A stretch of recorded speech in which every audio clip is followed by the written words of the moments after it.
नमस्कार, मैं हुमायूं सिंह और आप देख रहे हैं नेक्स्ट नाइन न्यूज। आज हम बात करने वाले हैं दिल्ली के चुनाव और अरविंद केजरीवाल के किस तरीके से समीकरण बन रहे हैं। दिल्ली के छठे चरण में वहां पर मतदान हुआ, जिसके बाद अब अरविंद केजरीवाल का जेल जाने का भी नंबर आ गया है। 2 जून को उनकी गिरफ्तारी है। अरविंद केजरीवाल इससे बचते हुए नजर आ रहे हैं, लगातार अपनी बीमारी का एक रीजन देते हुए नजर आ रहे हैं कोर्ट को और फिर प्रशासन को कि उनको इस बार 7 दिन की मोहलत दी जाए, जिसके बाद वो अपने कुछ टेस्ट हैं वो करवा सके। लेकिन क्या वाकई में अरविंद केजरीवाल अपनी बीमारी को लेकर चिंतित है या फिर वो किसी और तरीके की रणनीति बनाते हुए नजर आ रहे हैं? किस तरीके का यह पूरा मामला है, आज इन्हीं सब बातों पर डिस्कस करेंगे। हमारे साथ आश्रुति मौजूद है, इनसे जानते हैं कि अरविंद केजरीवाल 2 जून को जब उनकी गिरफ्तारी नजदीक आ रही है तो फिर वो 7 दिन की मोहलत क्यों मांग रहे हैं, और जब तक चुनाव प्रचार वो जोरों शोरों से कर रहे थे तब उनको इतनी प्रॉब्लम क्यों नहीं निकल कर आ रही थी? देखिए, दिल्ली में कहीं ना कहीं आप देखिए, जब से अरविंद केजरीवाल ने वापसी की है तब से सियासत का लंबा उलटफेर, एक बड़ा उलटफेर देखने को हमें मिल रहा है।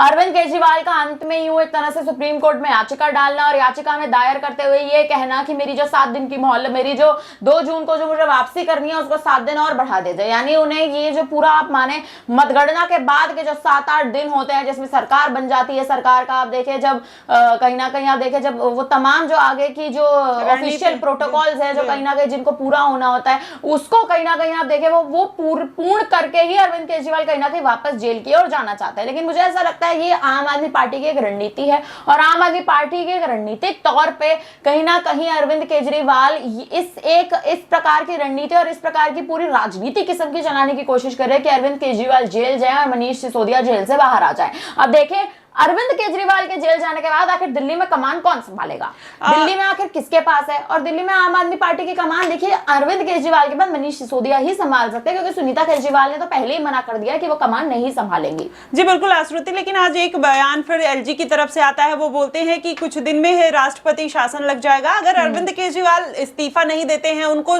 जेल में तमाम सुख सुविधाएं नहीं मिलती है एज अ मुख्यमंत्री काम करने का, तो आपको क्या लगता है कि आने वाले दिनों में राष्ट्रपति शासन लग सकता है? देखिए, अगर राष्ट्रपति शासन लगा तो कहीं ना कहीं आप देखें दिल्ली में जो पूरी की पूरी आप देखें दिल्ली की जो पूरी पावर है वो कहीं ना कहीं एलजी के हाथों चली जाएगी। अगर वो पावर एलजी के हाथों में चली जाती है तो फिर आप देखें कि लॉ एंड ऑर्डर जो कहीं ना कहीं एक नियमित अनुसार जो दिल्ली में काम होते हैं वो कहीं ना कहीं आप देखें उसमें पूरा का पूरा बदलाव हमें देखने को मिलेगा, क्योंकि दिल्ली में सरकार ही नहीं होगी। पहला मुद्दा। दूसरा मुद्दा, अगर मनीष सिसोदिया बाहर आते हैं तो अरविंद केजरीवाल जेल जाकर भी आप देखें संतुष्ट रहेंगे जिस प्रकार से मनीष सिसोदिया संतुष्ट है। हो सकता है कि जेल जाने के बाद अरविंद केजरीवाल मुख्यमंत्री पद से इस्तीफा दे दे या फिर मजबूरन उनसे इस्तीफा लिखवाया जाए। यह भी कहीं ना कहीं एक मुद्दा उठेगा, क्योंकि जिस प्रकार से आप देखें ईडी लगातार आरोप पे आरोप अरविंद केजरीवाल पे लगा रही है, आम आदमी पार्टी का सुपड़ा साफ करने की कोशिश की जा रही है, आम आदमी पार्टी को आरोपी बनाने की कोशिश की जा रही है। मुझे लगता है ईडी लगातार ऐसे सबूत पेश कर रही है जो सबूत केजरीवाल के पक्ष में ना जाते हुए उनके विरुद्ध जा रहे हैं और ईडी के पक्ष में जाते दिखाई दे रहे हैं। जी बिल्कुल आश्रुति, लेकिन इस बार बस एक लाइन में एक सवाल कि इस बार क्या एनडीए की सरकार बनेगी या फिर वहां पर इंडिया गठबंधन दिल्ली में आगे जाता हुआ दिखाई दे रहा? देखिए, मुझे लगता है दिल्ली में जनता का मत अभी भी आम आदमी पार्टी की ओर ज्यादा है, कहीं ना कहीं झुकाव आम आदमी पार्टी की ओर ज्यादा है। आप जनता के वो बयान सुने, जनता के जिस प्रकार से जनता ने आप देखें हमारे जब तमाम सहयोगी जब एक तरह से जनता से बातचीत करने गए, ऑन ग्राउंड गए, तो भी यह मुद्दा कहीं ना कहीं उठा और जनता का साफ तौर पर अभी भी यही कहना है कि आम आदमी पार्टी के अभी भी कहीं ना कहीं वो सपोर्ट में खड़े हैं, यानी आम आदमी पार्टी का समर्थन और आम आदमी पार्टी का कंधा वो नहीं छोड़ना चाहते। उन्हें विश्वास है अभी भी इस बात का कि दिल्ली में आपकी सरकार ही वापसी करेगी। तो जहां जनता का मन है वहीं मुझे लगता है सरकार बनेगी। जी बिल्कुल, अब ऐसे में देखना होगा अरविंद केजरीवाल जिस तरीके से बचते हुए नजर आ रहे हैं, क्या वो बच पाएंगे या फिर अगर मनीष सिसोदिया जेल से बाहर आ जाते हैं तो क्या वो फिर निश्चिंत होकर पार्टी से इस्तीफा दे देंगे, या राष्ट्रपति शासन लगेगा, या इस बार अरविंद केजरीवाल हार जाएंगे और एनडीए की सरकार बनेगी? तमाम तरीके के सवाल खड़े होते हैं और इन्हीं में से कुछ सवालों के जवाब हमने दिए हैं और कुछ सवाल हम आप पर छोड़ते हैं। आप हमें कमेंट बॉक्स में जरूर बताइएगा कि क्या कुछ होने वाला है दिल्ली का हाल। फिलहाल के लिए बस दीजिए इजाजत, अभी के लिए इतना ही। आगे हमारे साथ बने रहिए नेक्स्ट 9 न्यूज पर।